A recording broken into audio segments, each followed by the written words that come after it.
அனைவருக்கும் வணக்கம். Welcome to our channel பொற்காலம். 23/11/2024 சனிக்கிழமையன்று கால பைரவர் அவதரித்த நாள். அந்த நாளை நாம் கால பைரவ அஷ்டமி, கால பைரவாஷ்டமி என்றும் ருத்ராஷ்டமி என்றும் சிறப்பித்து அழைக்கிறோம். இந்த நாளில் கால பைரவரை எந்த ஒரு தீபம் ஏற்றி வழிபட்டால் காலத்தினால் தீர்க்க முடியாத தொல்லைகள் நீங்கும், நல்லருள் கிடைக்கும், எண்ணிய செயல்கள் நிறைவேறும் என்பதை இந்த பதிவில் நம்ம பார்க்க போகிறோம். இதுவரைக்கும் எங்கள் சேனலை சப்ஸ்கிரைப் செய்யாதவர்கள் சப்ஸ்கிரைப் செய்யுமாறு அன்போடு கேட்டுக்கொள்கிறேன். வாங்க நம்ம வீடியோக்குள்ளே போகலாம். ஒவ்வொரு மாதமும் வரும் தேய்பிறை அஷ்டமி திதி பைரவருக்கு உகந்த நாள். அந்த விதத்தில் இந்த கார்த்திகை மாத தேய்பிறை அஷ்டமி ருத்ராஷ்டமி என்றும் கால பைரவாஷ்டமி என்றும் சொல்லப்படுகிறது. இந்த நாளே பைரவர் அவதரித்த நாள். ஒவ்வொரு சிவன் கோவிலிலும் வடகிழக்கு பகுதியில் தனி சன்னதியில் கால பைரவர் எழுந்தருளி இருப்பார். சில கோயில்களில் சூரியன், பைரவர், சனி பகவான் என்ற வரிசையில் காட்சி தருவது கூட உண்டு. சிவபெருமான் வீரச் செயல்கள் செய்யும் காலங்களில் ஏற்கும் திருவுருவங்களை பைரவர் திருக்கோலம் என்று புராணம் சொல்லுகிறது. காலமே உருவான பைரவரின் திருவுருவத்தில் 12 ராசிகளுமே அடக்கமாகி உள்ளன. தலையில் மேஷ ராசியும், வாய்ப்பகுதியில் ரிஷப ராசியும், கைகளில் மிதுனமும், மார்பில் கடகமும், வயிற்றுப்பகுதியில் சிம்மமும், இடையில் கன்னியும், புட்டத்தில் துலாமும், லிங்கத்தில் மகரமும், தொடையில் தனுசும், முழந்தாளில் மகரமும், காலின் கீழ்ப்பகுதியில் கும்பமும், அடித்தளத்தில் மீனராசியும் அமைந்துள்ளதாக ஜாதக நூல்கள் விவரிக்கின்றன. கால பைரவர் பாம்பை பூநூலாக கொண்டு சந்திரனை சிரசில் வைத்து சூலம், மழு, பாசம், தண்டம் ஏந்தி காட்சி தருவார். காசி மாநகரில் காவல் தெய்வமாகவும் காக்கும் கடவுளாகவும் கால பைரவர் திகழ்கிறார். காசியில் பைரவருக்கு வழிபாடுகள் முடிந்த பிறகுதான் காசி விஸ்வநாதருக்கு வழிபாடுகள் நடைபெறும் வழக்கம் இன்றும் உள்ளது. காசி யாத்திரை செல்பவர்கள் கங்கையில் நீராடி வழிபட்டு இறுதியாக கால பைரவரையும் வழிபட்டால்தான் காசி யாத்திரை செய்ததன் முழு பலனும் கிடைக்கும்.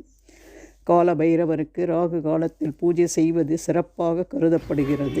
கார்த்திகை மாத தேய்பிறை அஷ்டமி அன்று கால பைரவர் அவதரித்தார். அது கால பைரவர் ஜெயந்தியாகவும் கால பைரவாஷ்டமியாகவும் கொண்டாடப்படுகிறது.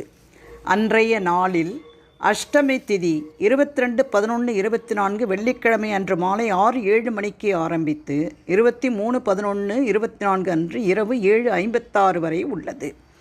அதனால் கால பைரவாஷ்டமி 23/11/24 சனிக்கிழமை அன்று விரதம் கடைபிடித்து கால பைரவரை வணங்கி அற்புதமான பலன்களை பெறக்கூடிய ஒரு அற்புதமான நாள். கால பைரவாஷ்டமி அன்று சனிக்கிழமையன்று அதிகாலையில் எழுந்து குளித்து தூய ஆடை அணிந்து பூஜை அறையில் சொர்ணாகாஷன பைரவர் படம் அல்லது சிவபெருமான் படத்திற்கு மஞ்சள் குங்குமம் வைத்து வில்வ இலை சாத்தி ஒரு நெய் அல்லது நல்லெண்ணெய் தீபம் ஏற்றி வைத்து விரதத்தை ஆரம்பிக்க வேண்டும். விரதம் கடைபிடிக்க முடியாதவர்கள் பால், பழம் சாப்பிடலாம். உடல்நிலைக்கு ஏற்ப எளிய சைவ உணவுகளை எடுத்து விரதத்தை கடைபிடிக்கலாம்.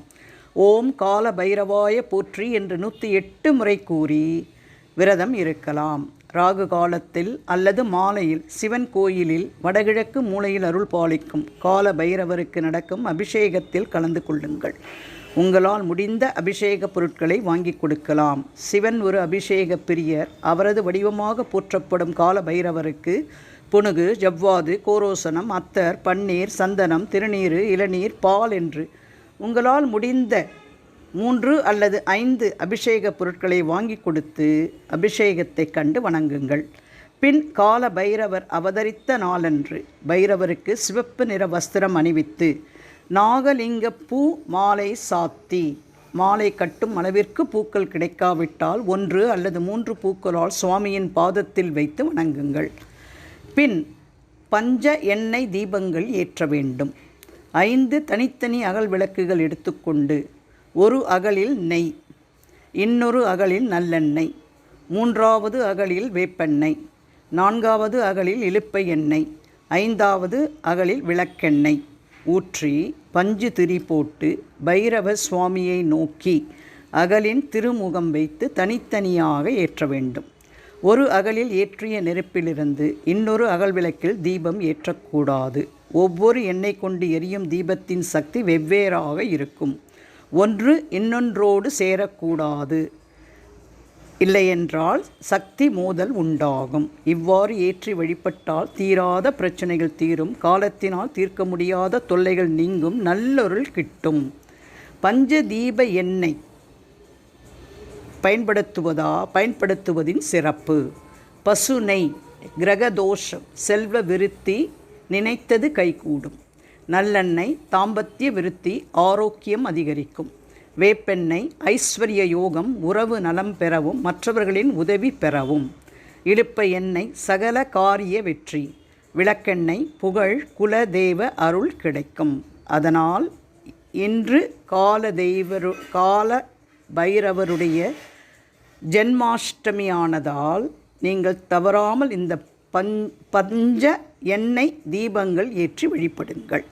நிவேதனமாக செவ்வாழைப்பழம், எள் கலந்த சாதம், கருப்பு திராட்சை நிவேதனமாக படைப்பது நல்லது.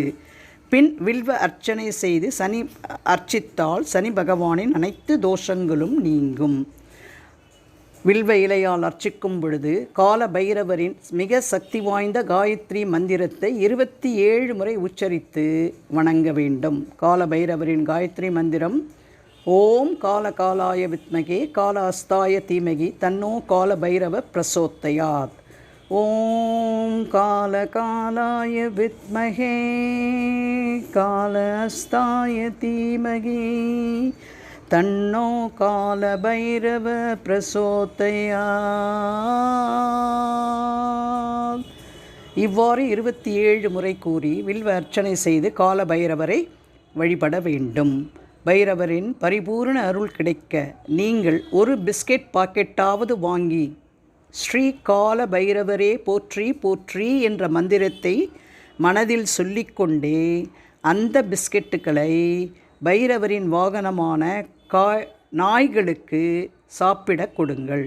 நாய்கள் அந்த பிஸ்கட்டை பசியார சாப்பிட்டு விட்டால் உங்களது கடன் சுமை தீரும், பைரவரின் ஆசீர்வாதமும் கிடைக்கும் என்பது ஐதீகம்.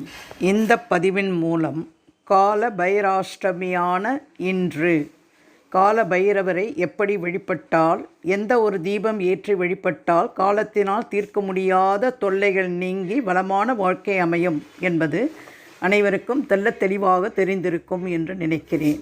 வேறு ஒரு சிறப்பான பதிவோடு உங்களை சந்திக்கும் வரை விடைபெறுகிறேன். நன்றி, வணக்கம்.